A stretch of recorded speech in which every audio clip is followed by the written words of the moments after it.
सभी को मेरा प्रणाम। मेरे YouTube चैनल में आप सभी का स्वागत है।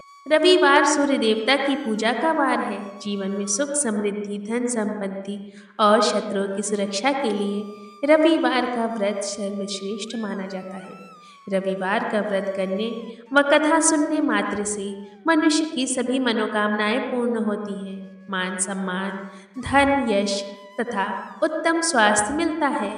रविवार का व्रत एक वर्ष या 30 रविवार तक अथवा 12 रविवार तक भी किया जा सकता है। रविवार को सूर्योदय से पूर्व बिस्तर से उठकर स्नान आदि से निर्वृत्त होकर स्वच्छ लाल कपड़े धारण करें। तत्पश्चात घर के किसी भी पवित्र स्थान पर भगवान सूर्य की मूर्ति या चित्र स्थापित करें। इसके बाद विधि विधान से गंध पुष्प आदि से भगवान सूर्यदेव का पूजन करें। पूजन के बाद व्रत कथा सुने। व्रत कथा सुनने के बाद आरती करें। तत्पश्चात सूर्य भगवान का स्मरण करते हुए ओम ह्रां ह्रीं ह्रौं सः सूर्याय नमः इस मंत्र का 12, 5 अथवा 3 माला तक जप करें। जप के बाद शुद्ध जल, रक्त चंदन, अक्षत, लाल पुष्प और दुर्वा से सूर्यदेव को अर्घ्य दें। सात्विक भोजन व फलाहार करें। भोजन में गेहूं की रोटी, दलिया, दूध, दही, घी और गुड़ का सेवन करें। रविवार के दिन नमक नहीं खाना चाहिए। रविवार व्रत की कथा। प्राचीन काल में एक बुढ़िया रहती थी। वह नियमित रूप से रविवार का व्रत करती थी। रविवार के दिन सूर्योदय से पूर्व उठकर बुढ़िया स्नान आदि से निर्वृत्त होकर आंगन को गोबर से लीपकर स्वच्छ करती थी। उसके बाद सूर्य भगवान की पूजा करते हुए रविवार व्रत कथा सुनकर सूर्य भगवान को भोग लगाकर दिन में एक ही समय भोजन करती थी। सूर्य भगवान की अनुकंपा से बुढ़िया को किसी प्रकार की चिंता व कष्ट नहीं था। धीरे धीरे उसका घर धन धान्य से भर रहा था। उस बुढ़िया को सुखी होते देखकर उसकी पड़ोसन उससे जलने लगी। बुढ़िया ने कोई गाय नहीं पाल रखी थी, अतः वह अपनी पड़ोसन के घर बंधी गाय का गोबर लाती। पड़ोसन ने कुछ सोचकर अपनी गाय को घर के भीतर बांध दिया। रविवार को गोबर न मिलने से बुढ़िया अपना आंगन नहीं लीप सकी। आंगन न लीप पाने के कारण उस बुढ़िया ने सूर्य भगवान को भोग नहीं लगाया। उस दिन स्वयं भी भोजन नहीं किया। सूर्यास्त होने के बाद बुढ़िया भूखी प्यासी सो गई। प्रातःकाल सूर्योदय से पूर्व उस बुढ़िया की आंख खुली तो वह अपने घर के आंगन में सुंदर गाय और बछड़े को देखकर हैरान हो गई।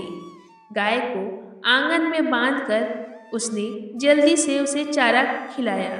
पड़ोसन ने उस बुढ़िया के आंगन में बंधी सुंदर गाय और बछड़े को देखा तो वो उससे और चलने लगी। तभी गाय ने सोने का गोबर किया।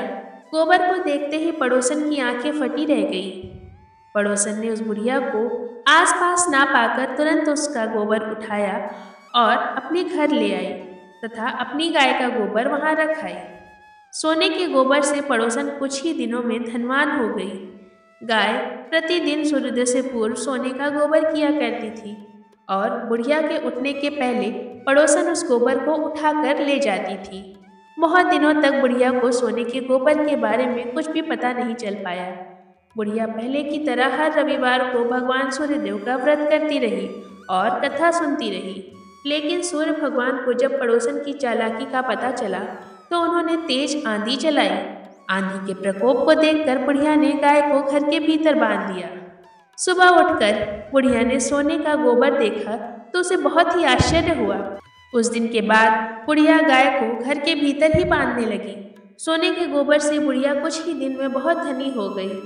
उस बुढ़िया के धनी होने से पड़ोसन बुरी तरह से जल भुनकर राख हो गई और उसने अपने पति को समझा बुझाकर उस नगर के राजा के पास भेज दिया। सुंदर गाय को देखकर राजा बहुत खुश हुआ। सुबह जब राजा ने सोने का गोबर देखा तो उसके आश्चर्य का कोई ठिकाना ही ना रहा। उधर सूर्य भगवान ने भूखी प्यासी बुढ़िया को इस तरह से प्रार्थना करते देखा तो उनको उस पर बहुत ही करुणा आई। उस रात सूर्य भगवान ने राजा को स्वप्न में कहा, राजन, बुढ़िया की गाय व बछड़ा को तुरंत लौटा दो। नहीं तो तुम पर विपत्तियों का पहाड़ टूट पड़ेगा, तुम्हारा महल नष्ट हो जाएगा। सूर्य भगवान के स्वप्न से बुरी तरह से भयभीत राजा ने प्रातःकाल उठते ही गाय और बछड़ा बुढ़िया को लौटा दिया। राजा ने बहुत सारा धन देकर बुढ़िया से अपनी गलती के लिए क्षमा मांगी। राजा ने पड़ोसन और उसके पति को उनकी धृष्टता के लिए दंड भी दिया। फिर राजा ने इस पूरे राज्य में घोषणा कराई कि सभी स्त्री पुरुष रविवार का व्रत किया करेंगे। रविवार का व्रत करने से सभी लोगों के घर में धन धान्य से भर गए और राज्य में चारों ओर खुशहाली छा गई। स्त्री पुरुष सुखी जीवन यापन करने लगे तथा सभी लोगों के शारीरिक कष्ट भी दूर हो गए।